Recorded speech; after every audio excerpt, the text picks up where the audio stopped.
fombanao fetsika mafatifaty zaho tena naty zaho teo malalanao mba te iaigny eo anilanao mba atao chéri valovy aminao gnaty tiako ny endrikao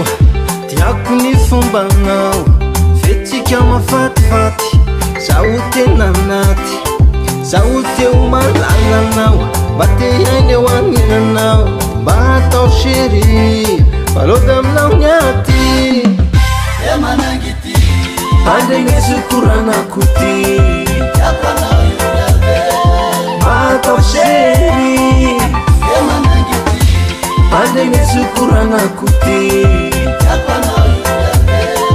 Atau sheri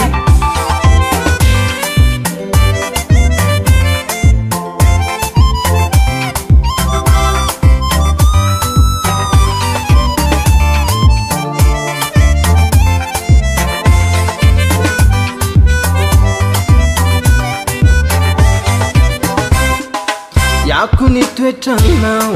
tiako ny tsikinao toetranao zanty tiako anao vaiave zaho teo manafonao zaho mba teo sherinao zaho tena lovy aminao sanatry rampitsaly anao tiako ny toetranao tiako ny tsikinao toetranao zanty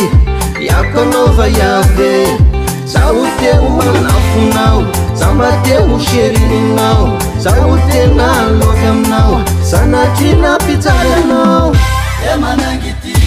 Pandegnesu kurana kuti Atau sheri Pandegnesu kurana kuti